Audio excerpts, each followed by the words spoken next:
da ilha, hoje vai jogar no super time da ilha. Sou o Gongo, torcida rubro-negra.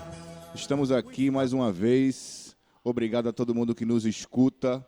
Eu sou Carlos Eduardo Petrucci e estamos começando mais um Sportcast do Leão. Aqui comigo, Everson Cavalcante. Dê logo as boas-vindas a todo mundo, meu velho. Olá, torcida rubro-negra. Vamos embora para mais um Sportcast, né? Esse podcast do Leão que está viralizando, né? Tá caindo na graça da torcida, aí a turma está comentando muito. Muito conteúdo bacana, gente. Na base, do basquete, do futebol profissional. E hoje a gente tem um convidado que sabe de tudo dos números, viu, gente? Vocês vão gostar muito. Vai entender como é que funciona, né, a questão dos condicionamento físico dos atletas e outras coisas mais. Muito bem. Outro que está comigo mais uma vez nessa empreitada, nosso amigo dos números também. Ele é o nome dos números aqui do podcast. Nivaldo Machado, como é que você está? Fala, Petrucci, fala, torcida rubro-negra. Um convidado que eu queria muito conversar, né? Como eu sou dos números, particularmente tenho admiração pelo trabalho dele, já ouvi muita gente falar bem dele. Vai ser um prazer conversar com ele hoje e passar mais informações para vocês do trabalho que ele desempenha no clube. Ok. E o nosso meio quilo, apostos, Wesley Silva ali, dê suas boas-vindas à torcida rubro-negra. Olá, torcida rubro-negra, mais uma manhã que a gente está aqui no CT para entrevistar um convidado especial. Esse podcast, na verdade, é do Nivaldo, né? A gente aqui tá só de coadjuvante, de gandula, dando a bola pro Nivaldo, praticamente. É um convidado especial. Pessoalmente, eu acho o funcionário do esporte, elenco, atletas, comissão, o mais bonito, importante também. Forte, bem aperfeiçoado. Não à toa exerce a função que ele exerce, a gente vai falar quem é agora. E estamos juntos para conversar bastante e dissecar todos os dados do nosso clube. Muito bem, devidamente apresentada a mesa, solta a vinheta meio quilo. Sportcast. Muito bem, torcida rubro-negra, sem mais delongas e enrolação, dei as boas-vindas a Ainaldo Freire, fisiologista do esporte, o guardião da saúde, da frequência, da intensidade do nosso time dentro de campo e fora dele. O maior do Brasil, o maior fisiologista de clube do Brasil. A gente garante isso daqui, porque se você encontrar com ele na rua, você vai saber. Inaldo, tudo bem com você, meu velho? Obrigado por ter aceitado o convite. Obrigado a vocês, muito feliz em estar participando desse podcast. Eu que sou fã do trabalho de vocês e acompanho, sempre escuto quando estou no trânsito, quando estou no meu carro. Muito bom, vamos lá, vamos conversar. Para começar, quem é Ainaldo Freire? Assim, muita gente, é um nome recorrente aí do mercado, no futebol, na torcida, mas como é que você chegou até aqui? Quem é Ainaldo Freire? Como foi seu trajeto até chegar ao Esporte Clube do Recife e ter essa função que você tem hoje de fisiologista? Vamos lá. Ainaldo Freire é o maior fisiologista do Brasil, conhecido assim, inclusive no mundo da fisiologia, né? Com seus 1,96 m de altura, já encontrou muito melhor, agora maior ele ainda não encontrou. Então, a minha história começa em 1994, na primeira Copa do Nordeste, quando eu recebo o convite para trabalhar aqui no esporte, pelo preparador físico, o Hélito Vero, que era o preparador físico de Givanildo Oliveira. E o esporte, nessa época, disputava a primeira Copa do Nordeste. E, graças a Deus, a gente conquistou esse trunfo, né? E eu dava aula na UPE, que antigamente era a FESP, né? Era professor de lá. E aí recebi o convite, era professor convidado, na verdade.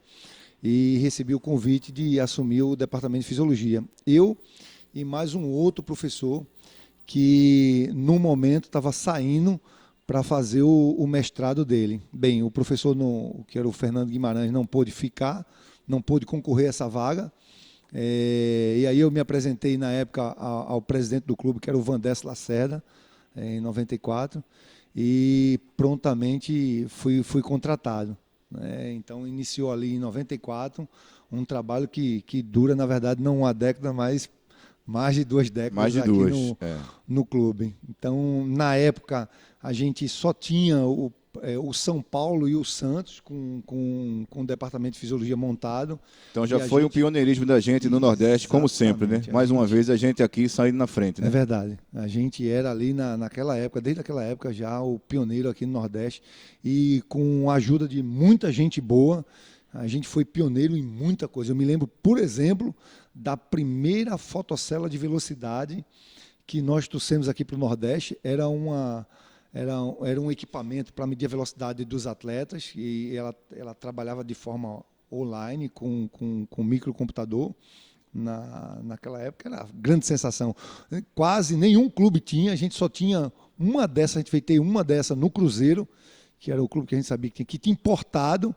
E aí eu tinha no nosso conselho um engenheiro muito competente, que era o Roberto, e o Roberto era chefe do metrô, era engenheiro do metrô, ainda engenheiro do metrô. Ele disse, quando eu mostrei a ele a tecnologia, ele disse: Naldo, é possível a gente fazer isso.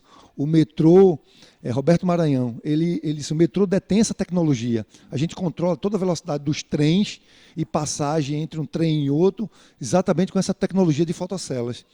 Então, eu acredito que dá para a gente desenvolver aqui esse projeto. E aí, junto com o treinador e o preparador físico da época, a gente organizou, compramos o material e, acredite se quiser, a gente consegue desenvolver a primeira fotocélula, né, made in Nordeste, totalmente fabricada aqui no Nordeste, e o esporte pioneiríssimo É muito grande nessas esse leão. inovações. Começando assim, já que você falou dessa fotocélula, como funciona o trabalho do fisiologista? Como é que você influencia no desempenho do time? Como é que funciona esse departamento que estamos aqui, que é muito bonito, muito bem equipado, que depois a gente vai falar dessa estrutura. Mas para o mundo do futebol, como funciona a fisiologia? Onde vocês entram aí nessa história do futebol, das 4 linhas? Vamos lá. Eu vou tentar ser mais sucinto possível para o torcedor, porque é tão engraçado quando a gente, às vezes, está num lugar público e aí o torcedor encontra com a gente e reconhece e faz assim: olha, eu sei que você trabalha no esporte, você é o Hinaldo Freire, você é o quê mesmo? É o fisioterapeuta? Não, é o fisicultor, preparador físico? Não, aí eu digo: eu sou o fisiologista. Ele: o fisiologista, é isso mesmo, não sei o que é que ele faz, mas é isso mesmo. Então, para a gente ficar bem simples para o torcedor entender, eu vou tentar explicar através de analogias, né? Eu diria que o fisiologista, ele é o cara da torre de controle. Imagina que o esporte ou que um time de futebol seja um avião e você precisa de alguém na torre de controle, né? Onde nesse avião, na cabine, você tem o treinador, que é o principal piloto, né? E você tem 2 copilotos. Você tem o preparador físico e o assistente técnico. Então, esses 3 caras estão na cabine do avião. São eles que decidem Quem vai tudo. levar, né? Exatamente. Para onde vai levar, se vai subir, se vai descer, se a gente vai para a direita, para a esquerda. Apesar de todas as informações que eles ganham durante o voo, a definição é sempre deles. Imagine esse avião também com um serviço de bordo. Esse serviço de bordo feito aí pelo pessoal da preparação física, o massagista, a nutricionista, esse pessoal que dá o suporte, né? Imagina esse avião com todos os mecânicos. E quem são os mecânicos? O nosso departamento médico. São eles que vão consertar tudo quando esse avião quebra. O cara quebrou, fraturou uma perna, tem um ruptura de ligamento, e aí é o departamento médico que entra, né, como mecânico dessa situação. Então, é assim que você tem que imaginar. E o fisiologista? Ele está lá na torre de controle, né? Ele que controla tudo. O fluxo de tráfego, olha, a carga de trabalho diariamente. Olha, o volume de trabalho está bom, a quilometragem percorrida nessa semana foi muito mais alta do que na semana passada. Tá? O time está desempenhando uma boa quilometragem, né? São algoritmos que a gente pega muito, são quilometragens, são ações de alta intensidade. O que é quilometragem? É a distância percorrida no jogo. O que são ação de alta intensidade? É toda vez que o atleta sprinta e passa de 20 km por hora. Então, a gente observa muito isso no jogo. Quanto cada atleta correu e quantas ações de alta intensidade ele fez. Não adianta nada, a gente vê 2 atletas correndo 10 km, só que um fez 50 ações de alta intensidade, o outro só fez 10. Provavelmente esse de 50 ações de alta intensidade contribuiu muito mais para o jogo da gente. Então, o fisiologista está de olho no controle do jogo, no controle das cargas durante a semana. Eu me lembro bem uma vez, há muito tempo atrás, quando o Vanderlei passou aqui, o Vanderlei Luxemburgo, e a gente tem uma média de quilometragem em torno de 25 km por semana. É o que a gente percorre nos treinos para ir para o jogo. E a gente ia jogar no domingo e na sexta-feira eu já estava sinalizando. Professor, já estamos passando a nossa média. O volume de treino essa semana foi muito alto. Ele precisou dobrar alguns períodos para ajustar taticamente a equipe. E eu falei, professor, tá alto, já na sexta-feira. E aí no sábado a gente teve mais treino. Tá, mas amanhã a gente só vai lapidar. E no sábado a gente aumentou o volume de novo. Ah, rapaz, quando chega no domingo era o jogo contra o Grêmio. A gente levou um vareio. Acho que Aquele jogo lá fora, né? O Grêmio bateu uns 5 na Jesus gente. Os caras não viram nem a cor. E os caras tudo cansados. No outro dia, os caras diziam, pô, Rinaldo, a gente estava cansado, a gente estava pregado. As pernas estavam pesadas. E aí eu já tinha sinalizado para o treinador, desde esse dia, ele nunca mais, quando a torre de controle sinalizava que o vento estava forte, nunca mais ele passou. Quem pode decolar, quem não pode. Exatamente. Né? Então ele passou a ter um respeito muito grande pelo trabalho da gente. E em todas as vezes, por exemplo, em programas de audiência, em rede nacional, ele falava, tá sempre falando, tem um grandão muito bom lá no Nordeste, um grandão que eu nem lembro o nome dele, mas um altão lá, muito bom, que passa todas as informações da gente em tempo real. Quando a gente está no campo, ele vai dizendo o volume da gente, se está bom, se está ruim, se aumenta, se diminui. Então, isso é muito gratificante. Maravilha, Hinaldo. Hinaldo, já você é um cara, vou falar assim, já está tombado, né, aqui no esporte já, acho que já quase 25 anos, aí, como você disse, aí, desde 94. Então você acompanhou esse processo, não só da questão da medicina em si, da fisiologia, mas da estrutura, né, do que era o esporte lá em 94, quando você chegou, e do que é o esporte hoje. Pelo que você passou aí, cara, o que é que você tem a falar do desenvolvimento dessa estrutura do clube até um determinado momento? Na verdade, eu sou muito orgulhoso de trabalhar nesse clube, né? Até porque, desde sempre, o esporte sempre foi muito pioneiro e sempre deu todas as condições que a gente precisar. Dentro da nossa realidade financeira, ele sempre deu condições da gente trabalhar.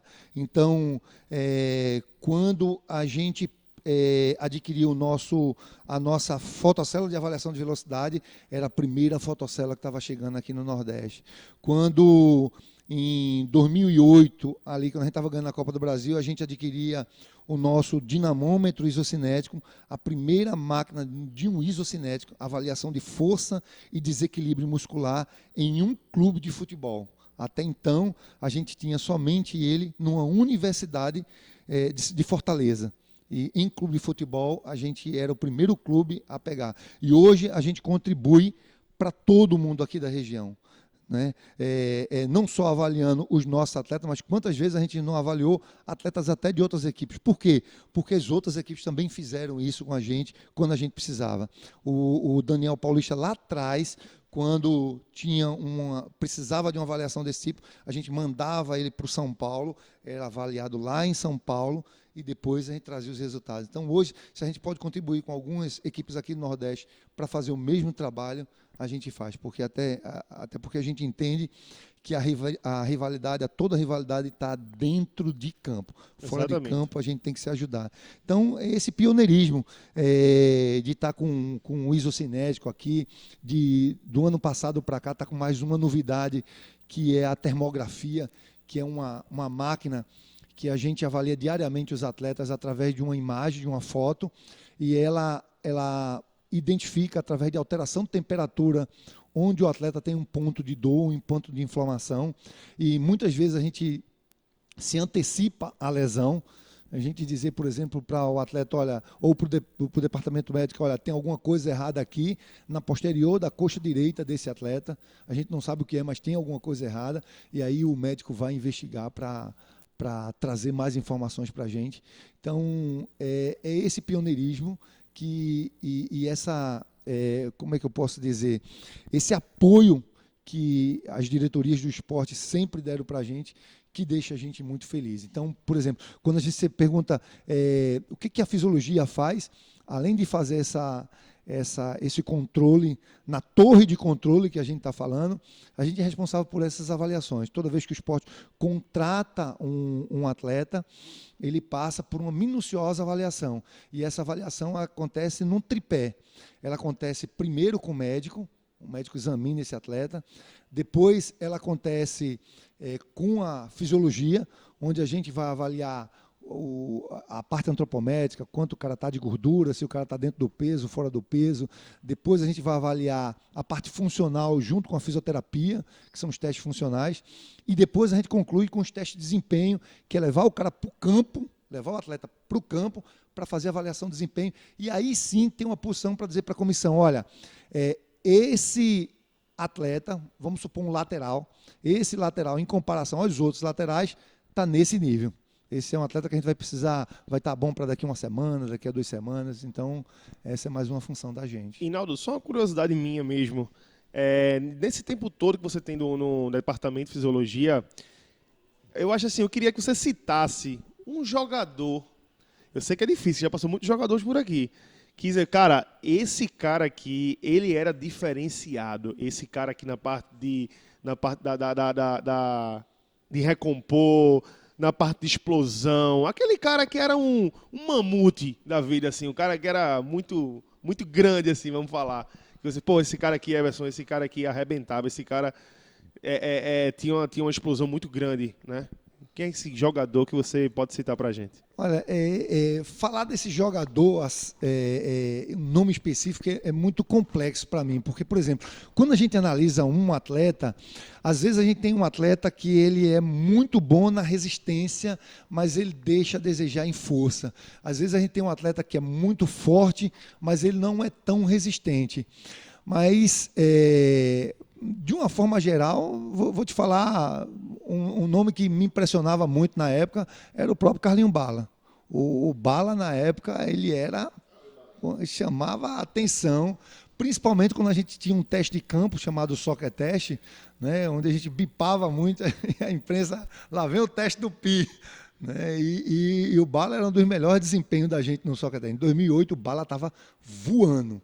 Né, e ele era a capacidade de ir e voltar, e ajudou, tanto é que ajudou muito a gente naquela campanha da Copa do Brasil. E hoje, se for me perguntar, no elenco de hoje, qual atleta que fisicamente ele reúne uma das melhores condições, eu diria a vocês que é o doido do Sander. Essa aí era fácil. Essa aí se... O Sander, o doido, porque carinhosamente a gente chama do doido do Sander, porque não pode ser normal. Não pode ser normal. Treinar o que ele treina, correr o que ele corre, cara, é formidável. E a gente tem um carinho enorme por ele. Hinaldo, tu falou de soccer teste, né? Eu acho que se for falar de fisiologia, uma pessoa que não entende P nenhuma e quer passar de entendedor, a pessoa fala logo secar alto, soccer teste. Mas o que danado é secar alto? Que a galera, muitas vezes, todo mundo bate pelada todo dia, não sente nada, jogador profissional tem essas frescuras, não sei o quê. Então explica com tua experiência, com o teu estudo, com o teu nome dentro do futebol brasileiro, né? O que é secar alto, e dá para o torcedor uma definição sobre esse tema. Vamos lá, muito boa a pergunta. E, na verdade, é uma coisa que o torcedor deve escutar muito por parte da imprensa, né? Quando o atleta está com a CK alta. A gente tem uma rotina de uma avaliação pré-treino, onde diariamente os atletas passam por essa rotina.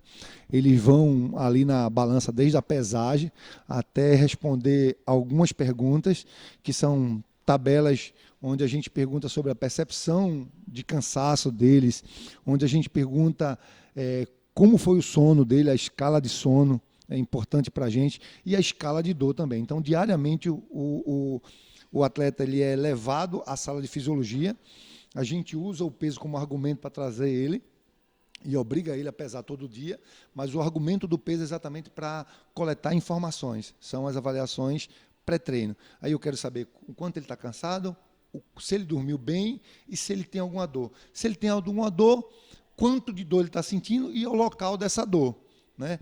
A partir daí a gente vai fazendo uma triagem, a partir daqui a gente vai fazendo essa triagem. Essas são as avaliações pré-treino. E as avaliações pós-jogo. Então, todas as vezes que a gente joga, a gente pega aquele grupo de atletas que entraram jogando, traz para a sala de fisiologia e eles são submetidos a uma rotina. E essa rotina é a avaliação da termografia, onde a gente faz essa imagem dele, para saber se há algum ponto de inflamação, que às vezes o atleta está como titular, ele assumiu a titularidade agora, ele levou uma pancada, levou um tostão na coxa e não quer te dizer exatamente. Está sentindo alguma dor? Ele está tentando esconder. E a termografia, ela acusa quando o atleta levou uma pancada, alguma dor, o ponto de inflamação vai alterar a imagem na termografia. E a gente consegue identificar. E a gente faz a avaliação do CK. Que danada é essa CK? A CK é uma enzima, né, que ela responde ao cansaço muscular. Então, quando o atleta ele está cansado, né, ele jogou, foi bem intenso, mas ele não quer te dizer, a enzima CK ela altera. Ela fica alterada. Ela é um marcador inflamatório. Eu diria mais, é um marcador inflamatório periférico. O que é periférico? Do músculo. Porque nós temos outros marcadores de cansaço. Por exemplo, as tabelas de percepção de cansaço são marcadores de cansaço também. E elas marcam que tipo de cansaço? O cansaço geral. Vou dar um exemplo da diferença entre o cansaço periférico, que é o cansaço muscular, e o cansaço geral. Vamos lá. Sport viajou para São Paulo. Chegou lá para jogar com o time lá em São Paulo e o jogo foi cancelado. Estava chovendo muito. Sport volta para Recife. Chegou aqui em Recife, a CBF informa que o jogo vai acontecer. E se o Sport não voltar, vai levar WO. O Sport pega o avião de novo, volta para São Paulo para jogar. A gente passou o dia todo sem treinar. Pergunta esses caras como é que eles estão. Depois de ir, bater e voltar, Estão super cansados, sem ter entrado para um campo, sem ter treinado. Isso é o que a gente chama de cansaço central. E esse cansaço a gente mede como? Através da percepção dos atletas, perguntando a ele, mostrando tabelas a eles, né? E o cansaço periférico? Vamos lá, é outro tipo de cansado. Eu me lembro aqui, um belo dia, o Richelli jogando com a gente, e nesse dia Richelli faz 2 gols na partida. Olha, um volante, e Richelli fazendo 2 gols na partida. Aí no outro dia, o Richelli praticamente não dorme, a noite toda feliz, não é? Não dorme. E aí eu pergunto a Richelli, como é que está de cansaço? Poxa, o cara jogou pra caramba, fez 2 gols, correu muito, e a gente viu isso nos números do jogo, do GPS, e ele fala para mim, não, cansaço zero. Cansaço zero, não, ele está feliz. Então, o cansaço central dele está até tranquilo. Mas, quando a gente mediu a CK dele, a enzima estava lá em cima. Esse valor da enzima CK estava lá em cima. Ele disse, não vai para o treino hoje. Pô, como é que eu não vou para o treino hoje? Porque o cansaço periférico, a parte muscular, está sinalizando para a gente que você está em processo inflamatório, ou seja, você ainda não recuperou do jogo. Então, são 2 cansaços igualmente importantes. Tanto o cansaço periférico, que é medido pela enzima CK, como o cansaço central, que é medido pelas tabelas de percepção de cansaço. Quando a gente junta essas 2 informações, mais a informação do atleta, a gente define se o atleta está apto ao treino ou não depois do jogo. Geralmente, quando a gente joga no sábado, por exemplo, no domingo, a gente faz o que a gente chama de recover, que é um trabalho de liberação miofascial, um trabalho de reforço. No outro dia, nas 48 horas, esses atletas são levados para o campo para fazer um trabalho de baixa intensidade. E eles passam por essa avaliação. Se eles estiverem completamente recuperados, com CK baixa e sem a percepção de cansaço muito alto, eles vão para campo. Se eles não tiverem, estão com alguma variável dessa alterada, a gente vai analisar. Porque acontece muito, às vezes, o atleta dizendo que está cansado demais, e a CK está baixinha, as outras variáveis estão tudo normal. Ele não vai deixar de treinar. E, às vezes, a própria CK está dando alta, mas o atleta está tranquilo, está tranquilão. E esse atleta tem um histórico da CK sempre dando alto. Por isso que a avaliação de cada atleta ela é muito individual. Eu tenho um atleta, por exemplo, que sempre vão dizer a mim que estão sempre cansados. Então, numa escala de 0 a 10, aquele atleta que está para mim dizendo que está sempre muito cansado, ele está sempre dizendo para mim 7, 7, 7, 7 no cansaço, quando nas 48 horas que a gente vai voltar a treinar, eu pergunto a todo mundo disse cansaço 3, e esse diz cansado 7, o cansado 7 dele é normal, porque é assim que ele responde. A mesma coisa é a enzima CK.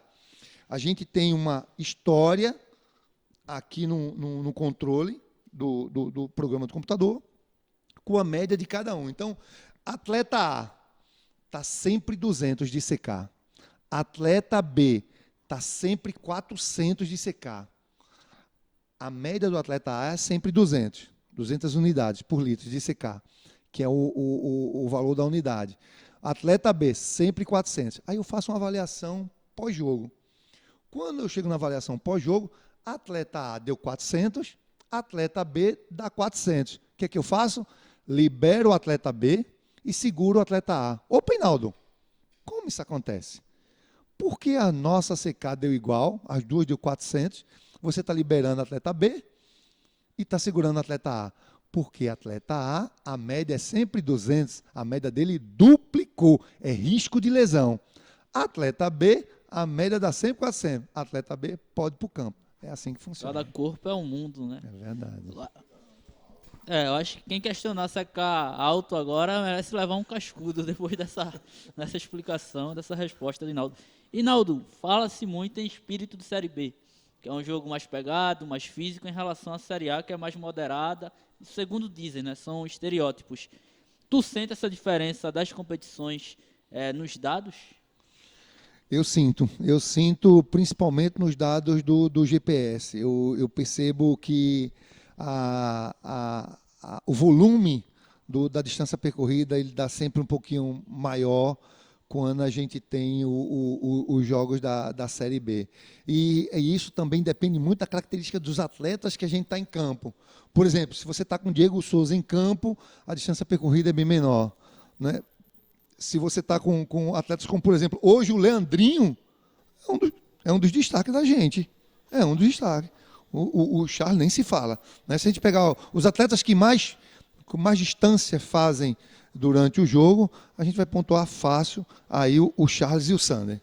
Né? É incrível o que o Sander e o Charles fazem no jogo. Sempre acima de 10 km, sempre. Enquanto está todo mundo entre 9 e 10, eles estão sempre entre 11 e 12, é a média deles. Né? Mas a gente está muito satisfeito, não só com eles dois, mas com os outros em geral. Por exemplo, o brocador chama muito atenção pela forma com quem ele vem, com quem ele ajuda. É difícil a gente ver um atacante sempre fazendo mais de 10 km, o brocador sempre faz, é outro que chama. Inaldo, reiterando aqui que sempre fui admirador do seu trabalho e os relatos que escuto de jogadores que passaram por aqui reforçam ainda mais isso. Eu tive a oportunidade de falar ano passado com o Gaúcho, que foi zagueiro aqui no início dos anos 2000, e para repassar com ele alguns dados, algumas informações de gols dele, ele falou, quem tem tudo isso no esporte, anotadinho, é Inaldo Freire. E Gaúcho passou aqui, né, estamos falando de mais de 15 anos, né? Então, quer dizer, você deve ter um banco de dados bem rico aí com informações de jogadores. Queria que você falasse um pouco mais para a torcida, como você organiza, né? De onde veio essa ideia de número de jogos, número de gols, porque é um plus, né? Seu trabalho não é esse, mas é um plus já para você ter mais dados, mais elementos para avaliar os jogadores, né? Queria que falasse como surgiu a ideia de começar esse banco de dados e desde quando você tem isso bem detalhado. Olha só, muito boa a colocação. É para mostrar ao nosso torcedor de como o esporte é pioneiro nas coisas. Né? Há 20 anos atrás, a gente não tinha a figura do analista de desempenho. Né? E como a gente também não tinha, na época, muitos recursos tecnológicos para monitorização de treino, na expectativa de não ficar subutilizado, eu adorava e sempre adorei números. Então, o que a gente fazia? Os scouts do jogo. Então, esse banco de dados a gente tem desde sempre, de passes, finalizações, desarme, o momento onde os gols saem, se é nos primeiros 15 minutos, no segundo 15 minutos. Tanto é que, por exemplo, hoje nós temos 35 gols feitos e quando uma vez ou outra aí sai matéria aí dizendo que o Sport leva muito gols no final dos jogos, eu mostro que, por exemplo, nesse ano, depois dos 30 minutos do primeiro tempo, nós fizemos 5 gols. 4 entre os 30 e os 45 e estou falando do primeiro tempo, depois dos 45, que foi contra o São Bento. São Bento 2, Sport 2, no dia 8/7, aos 46 minutos. Só no primeiro tempo. A gente fez 5 gols. E a gente levou somente 3 gols, depois dos 30 minutos do primeiro tempo. Então a gente tem feito muito mais gols no final do primeiro tempo do que levado. No segundo tempo, ora, aí me questionará, no segundo tempo o Sport já levou 5 gols depois dos 30 minutos. E nos acréscimos, depois dos 45, o Sport já levou 2 gols. Levamos do Oeste aos 48 e levamos do Cuiabá aos 50. Lembra disso? Verdade. Porém, depois dos 30 minutos, ao invés disso, a gente fez 9 gols. Ou seja, se a gente levou 5 depois dos 30 e 2 depois dos 45 do segundo tempo, nós fizemos 9 gols depois dos 30 e 4 deles depois dos 45. Se a gente levou 2 depois dos 45, a gente fez 4 depois dos 45. Vou lembrar, a gente fez 2 gols depois dos 45 naquele jogo contra o América, que a gente virou. Né? A gente fez um aos 46 também. E outro aos 49. Né? Depois a gente foi para o Botafogo e a gente fez um aos 49 também. Naquele 3-0 que a gente deu no Botafogo. A gente fez um ali. Exatamente. E depois, contra o Bragantino, a gente também fez um aos 47 contra o Bragantino. Ele foi o mais comemorado. Exatamente. Então a gente tem 4 gols. Então, quando às vezes a gente vê na mídia o pessoal soltando o número dele, a gente tem esse controle todo aqui. Né? Às vezes o gol foi feito. Não, está tudo controlado, a gente monitora isso direitinho. Então, por isso, a gente sempre está muito tranquilo, principalmente com a preparação física, que vem sendo desenvolvida pelo esporte. E eu, na verdade, eu elogio muito a questão da comissão técnica atual, do Guto, por exemplo, que faz um trabalho de altíssima intensidade para a gente, porém com uma densidade muito pertinente. O que é densidade?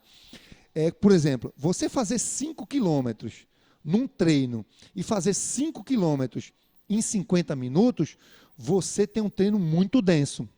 Porém, se você fizer os 5 quilômetros em 1 hora, 10 minutos a mais, você diminui a densidade desse treino. Isso lesiona menos. E isso o Guto e a preparação física do Guto tem muito cuidado para fazer. Por isso a gente tem pouquíssimas lesões musculares esse ano. A gente tem, na verdade, pouquíssimas lesões esse ano.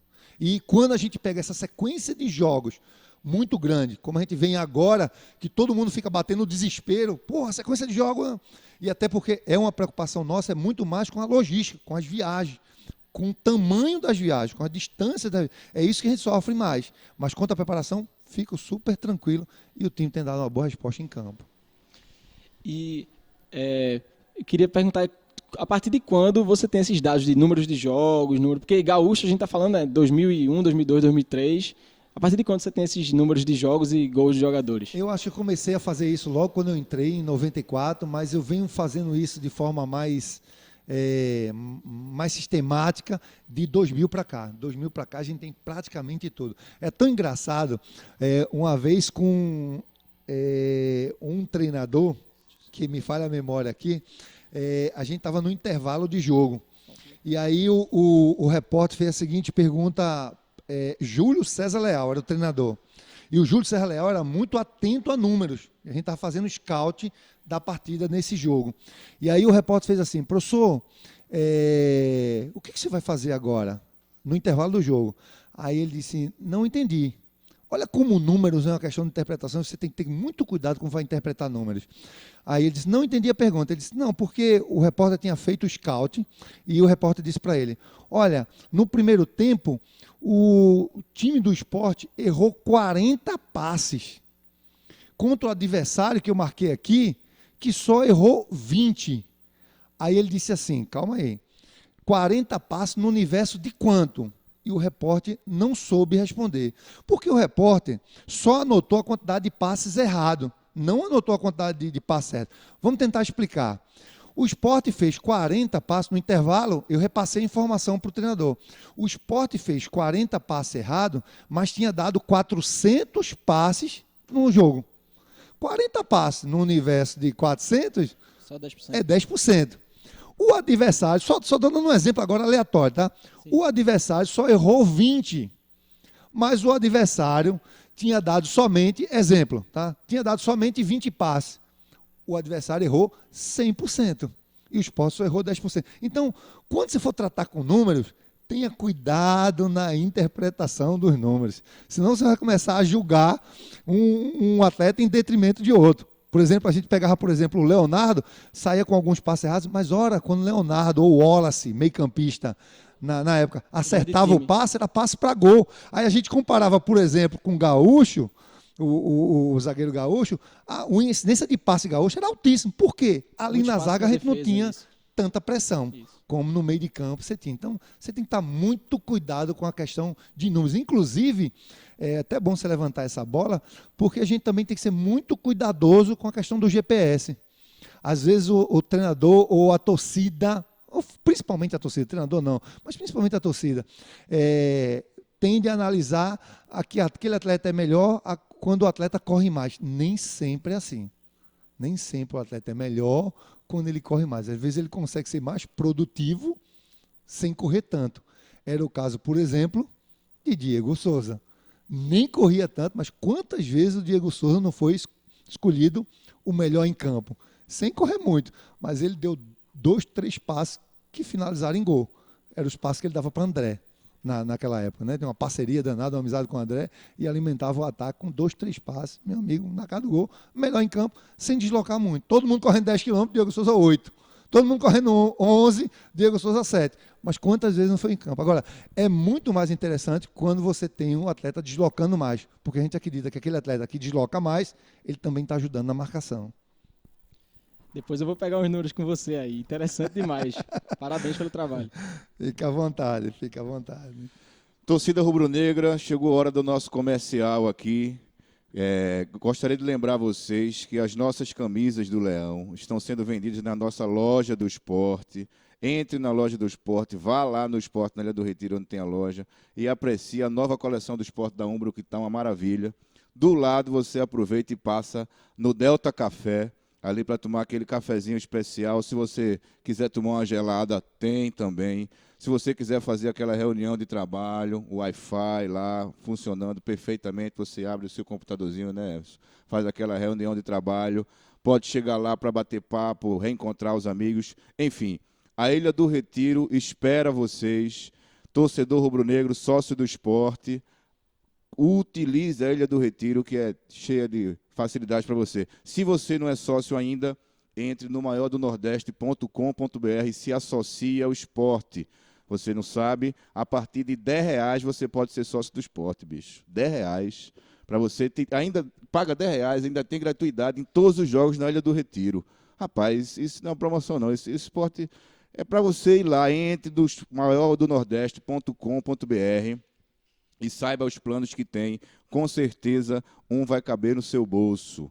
Queria agora dar aquele recado sobre o câncer de mama. Não é isso, meu Quiro? Meu Quiro me lembrou aqui que o nosso marketing está participando de várias ações, porque esse mês de outubro é o Outubro Rosa. Então, torcedor e torcedor do Leão, estamos no Outubro Rosa, mês de conscientização sobre a prevenção do câncer de mama. E a mamografia é um exame feito para prevenir e diagnosticar essa doença. Então, o exame é de suma importância para as mulheres com idade a partir de 40 anos ou com histórico familiar. É bom sempre manter em dia esse exame, e é muito importante para a sua saúde, e a gente faz esse alerta nesse mês de outubro. Aqui, ó, o nosso Nivaldo Machado está ganhando um livro aqui com as histórias, todas as histórias aqui, ó, como é o nome do livro? Campeonato Pernambucano de 1915 a 1970, de Carlos Celso Cordeiro, Luciano Guedes Cordeiro. É que, Grande na presente. verdade, assim, eu trouxe esse livro para cá porque, ao longo desses anos, a gente vem construindo essa história com muitos amigos e muitas pessoas contribuindo, né? A gente teve o Carlos Celso, um grande historiador que trazia muita informação para a gente. Quem não lembra aquelas informações que vinham para o Diário de Pernambuco, toda vez que o Sport ia jogar contra o Náutico, ou o Sport ia jogar com o Santa Cruz, quantos clássicos já foram realizados entre Sport e Náutico, Sport e Santos. O Carlos Celso era formidável. O Luciano Cavalcante, que é um conselheiro aqui do Sport, me ajudou muito em levantar números. Por exemplo, quando alguém sabe que Magão está fazendo 700 jogos, fez 600, mas ninguém sabe, por exemplo, quando a gente ia comparar, poxa, quem foi o atleta que mais vestiu a camisa do Sport? E o Luciano Cavalcante tinha tudo, cara. A ultrassaia lá atrás, na década de 40, na década de 30, ele trazia essas informações para a gente. Então a gente não pode, quando a gente fala de números do esporte, a gente não pode trazer não pode esquecer essas pessoas que contribuíram muito para a gente. Então é uma paixão, para mim sempre foi uma paixão de controlar números, de saber, por exemplo, hoje, basicamente é a gente que está sempre sinalizando para o pessoal da assessoria de imprensa, ó, fulano vai fazer 100 jogos, vamos providenciar a camisa dele. Antes de ontem eu estava dizendo ao Leandrinho que ele tem hoje 1.874 minutos em campo. Olha que coisa interessante. Eu disse, Naldo, que maravilha. Esse ano é o ano onde eu tenho a minutagem mais alta como jogador de futebol profissional. Né? A minha carreira, ela, apesar de ser curta, ela veio com muita lesão. Por exemplo, no Botafogo eu tive muita lesão. E no esporte praticamente eu não tive nenhuma. Então está fazendo quase 2.000 minutos em campo. E a gente estava passando esse dado para ele e ele estava muito feliz. Esse livro para Nivaldo, você praticamente prendeu ele de casa durante o restante do ano, viu? Agradeço muito, Inaldo. Eu tinha já os livros de Carlos Celso do esporte, mas esse do Campeonato Pernambucano eu realmente não tinha e com certeza vai me consumir algumas horas diariamente. Muito obrigado. Oi, Inaldo, a gente tem um elenco, o Guto fala muito isso, que parte dos jogadores não tinha essa minutagem tão frequente no ano passado. E até comum o Guilherme e o Leandrinho falarem que estão vivendo os melhores anos da carreira. Demorou para essa turma entrar no ritmo ou foi já desde o Pernambucano a galera já está nessa alta, já o Charles sempre com 10, o Charles que teve espaço no Internacional, mas não era titular, por exemplo, no ano passado. Como foi para essa galera entrar nesse ritmo, que hoje a gente está vendo aqui a tabelinha, os números são de fato impressionantes, 20 quilômetros, contando tudo, passa até de centena. Verdade. Então, a gente teve uma sorte muito grande em contar com atletas que estão querendo um lugar ao sol. Né? Então, são atletas que estão querendo conquistar, a gente diz atletas que estão com fome de jogar. Né, correndo atrás de um prato de comida, como a gente diz na gíria do futebol. Então, quando a gente pega atletas com esse perfil, tudo fica mais fácil para a gente. São atletas novos, né, misturado com atletas mais experientes, no caso o Rafael Thierry, por exemplo. E a gente não teve problema com nenhum deles esse ano. E a grata surpresa da gente, a gente já conhecia essa qualidade que o Leandrinho tem, né? Mas no início faltava muita intensidade nos treinos dele, e aí a gente teve a colaboração fundamental do professor Guto, né? Cobrando mais intensidade. Olha, você tem um talento enorme, sempre colocando o atleta para cima, você tem uma qualidade sem comparação. Você é um atleta ímpar, mas você precisa de mais intensidade. Eu preciso mais de você. Até que ele entendeu esse recado e passou a se dedicar muito mais nos treinos. E a gente muito notório a diferença do Leandrinho quando chegou para agora. Nem se compara. E o Leandrinho passou a ser mais cuidadoso também com a alimentação dele, perdeu um pouquinho o peso, baixou um pouquinho o percentual de gordura, passou a ficar mais dedicado nos treinos. E olha, se ele vai jogar bem daqui por diante, eu nem sei dizer. Né? A gente não tem essa bola de cristal, mas que ele tem se dedicado e tem correspondido, isso tem. E deixa a gente muito feliz. Inaldo, você já passou por muitos momentos aqui no esporte, né? E eu acho que... Eu queria que você falasse pra gente um momento que te marcou. Caramba, torcida, esse momento aqui marcou Inaldo Freire aqui no esporte. Se foi lá no início, se foi em algum título, se foi em alguma dificuldade, se foi... Enfim... Fala pra gente aí, o que é que você tem desse momento mesmo que está marcado no seu coração e na sua vida aqui no esporte? Eu acho que de momento assim, quando eu olho para trás aqui, é o dia a dia, não um dia específico, sabe? Não uma alegria de um dia específico, de um momento específico, mas a alegria do dia a dia da gente, né? Trabalhar com pessoas, com funcionários extremamente comprometidos, sabe? Que na alegria, na tristeza, na saúde, na doença, está todo mundo junto, né? Passamos dificuldades financeiras lá atrás, com gestões anteriores, né? Há 20 anos atrás, eu lembro que a gente teve atrasos de salário e nem por conta disso a gente deixou de ter dedicação, cair, né? Nunca, sabe? E aí você me pergunta qual foi o momento mais feliz da tua vida estar aqui no esporte? São todos os dias. São todos os dias quando a gente acorda com a alegria de vir trabalhar e às vezes a gente passa por dificuldade financeira, normal, todo clube passa, né?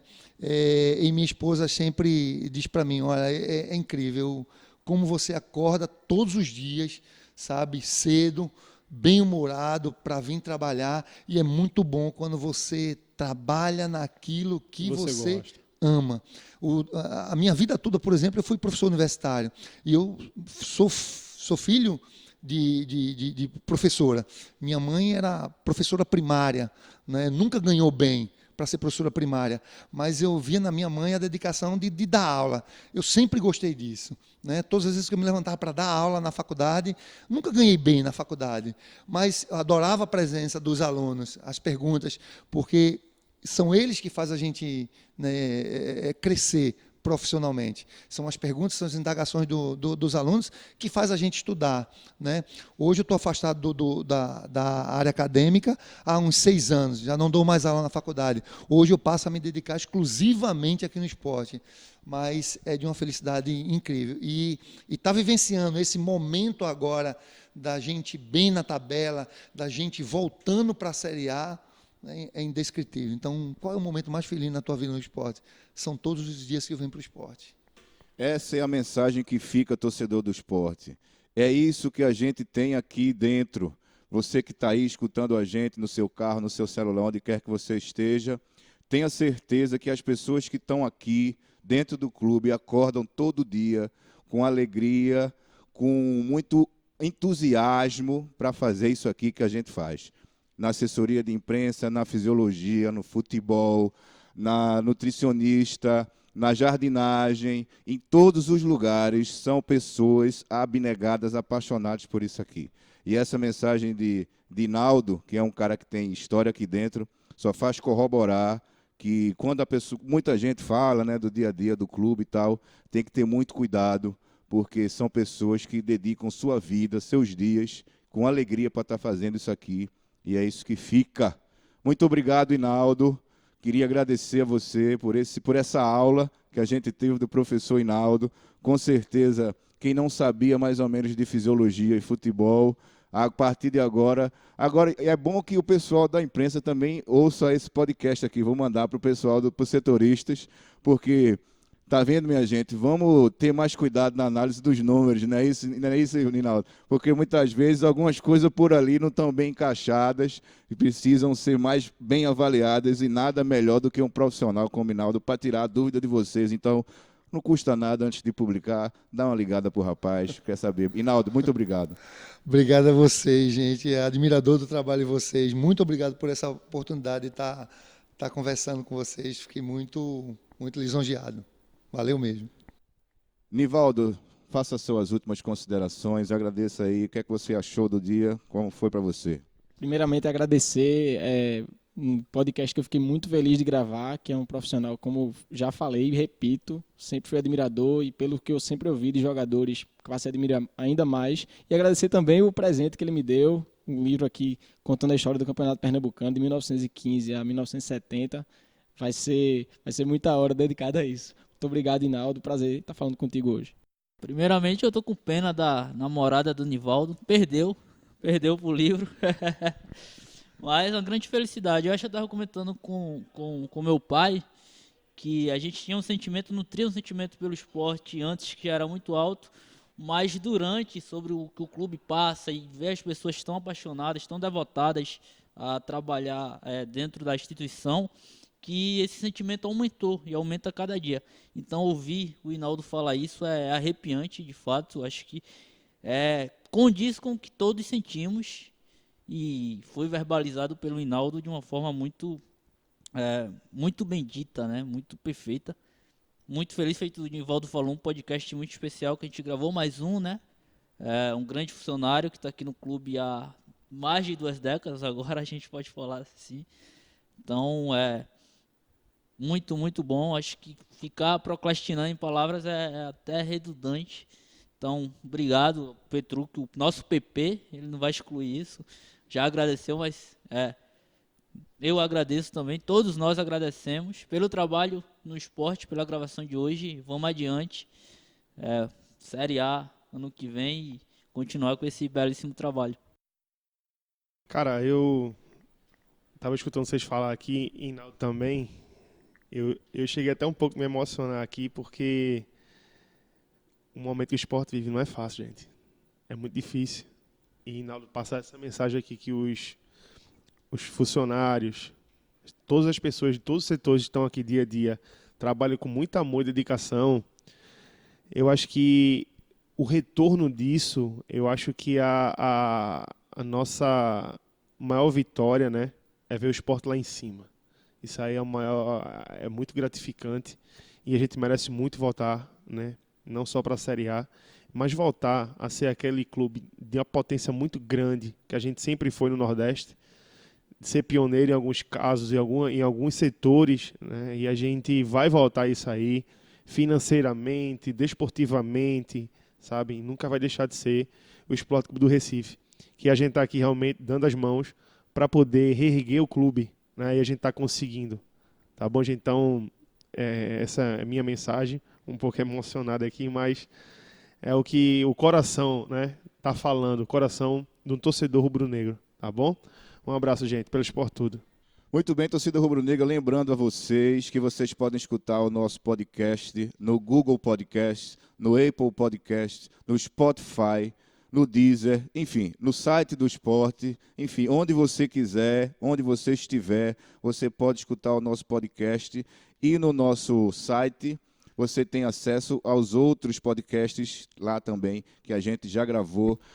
Hinaldo, mais uma vez, muito obrigado. Você também vai fazer suas considerações finais, apesar daquele discurso emocionante que todo mundo aqui quase vai às lágrimas, mas suas considerações finais, por favor. Eu queria somente uma salva de palmas para o podcast de hoje. Valeu, valeu. Com essa, sem mais, até a próxima, pelo Esporte Tudo. Valeu! No Maraília, e hoje vai jogar no Super Time da ilha. E hoje vai jogar no Super Time da ilha. E hoje vai